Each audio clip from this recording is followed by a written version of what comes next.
are going to present about stress and how it affects learning and memories among students. This is our group, and my name is Muhammad Azril, MS 25093782, and I will be presenting our introduction. Stress affects many students, especially during exams and heavy coursework. When stress is too high, our bodies produce cortisol, which make it harder to focus, learn, and remember new things. This is why we often struggle to stay on track with our studies. Hello everyone, my name is Nurul. On this slide, I will explain how stress affects student learning from a psychological perspective. First, stress increases cortisol levels. When cortisol is too high, it becomes harder to students to stay focused and mentally flexible during learning. This means even simple tasks can feel more difficult.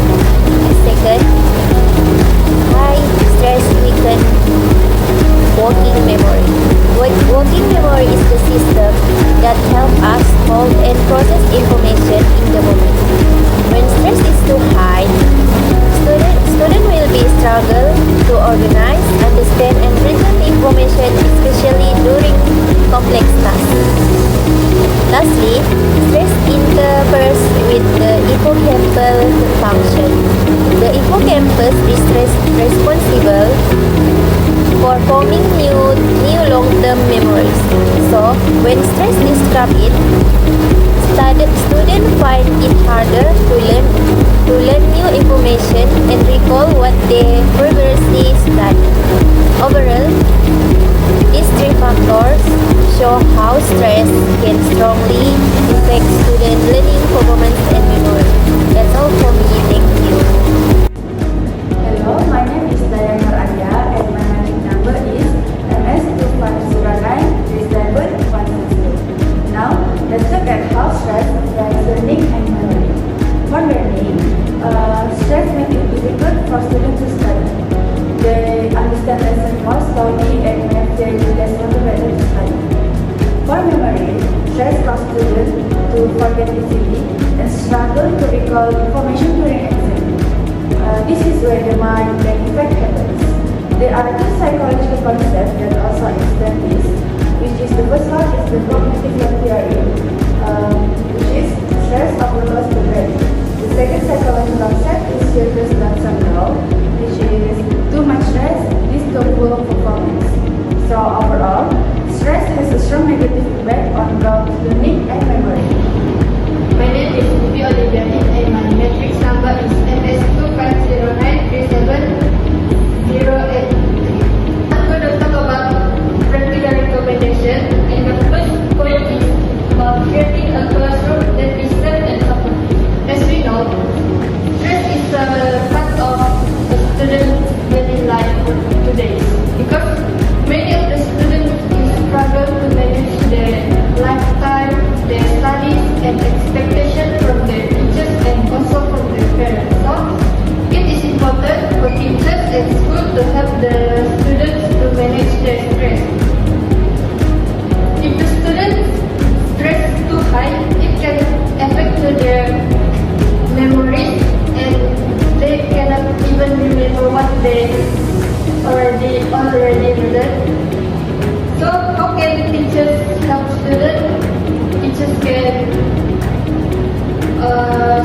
do some activities in classroom when teaching the students, like maybe teachers can do some quizzes, group project, and ask students to do a presentation. So the students will not feel too much pressure to do all of the work for their life and for their.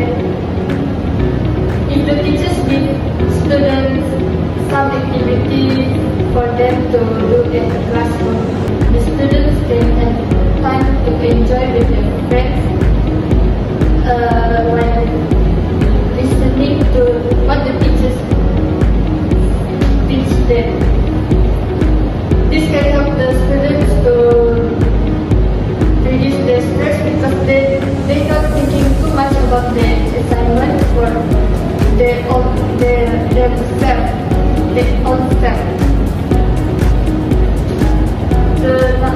The next point is about encouraging healthy sleep and lifestyle habits. As we know, students nowadays, especially university students, has many assignments to do, and some of them make some part-time jobs, so they don't have to get enough sleep. If the students not getting enough sleep, this can make them feel stressed or even more, and this can affect the students remember what they learned. For example, if the student stressed about the assignment, they just only focus about the assignment. They're not gonna think about the lesson that they already learned.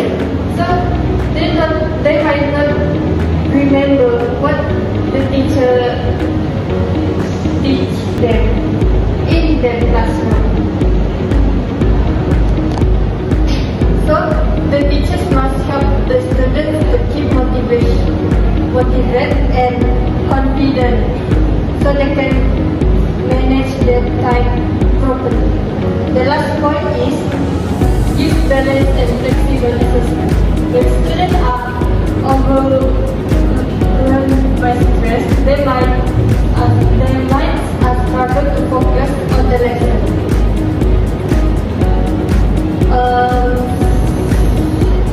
That's why having a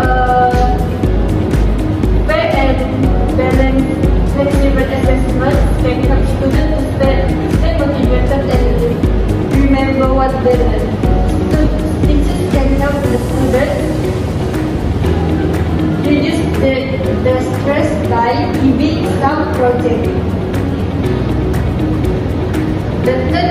The third point for practical recommendation is about use balance and flexible assessment.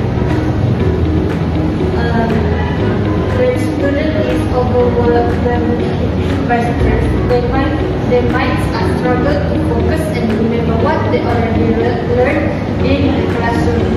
So teachers can help the students by giving them group activity, ask the students to do a presentation and some quizzes in the classroom. By giving some activities to the students can remember what they already learned by doing the project that teachers ask them to do. Thank you, Vicky. My name is Bergalen. My metric number is RSUN 25000. For the next three practical recommendations, the first one is encourage healthy social interaction. This is practical because students, when they engage with their friends or amongst them, it will help to reduce stress, hormones, and improve overall well-being. The second point is limit digital distraction during study time.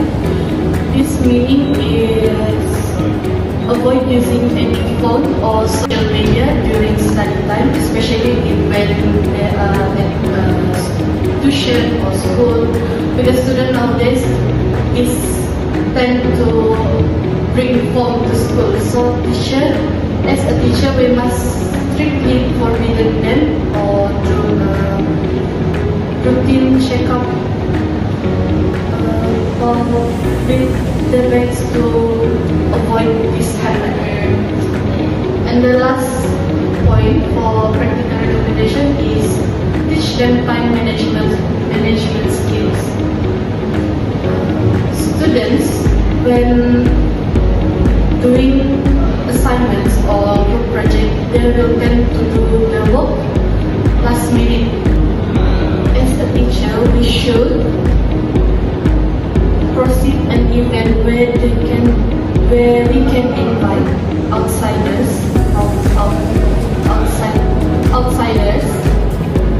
to give speech about time management skills, so students know how to manage them then and help them to improve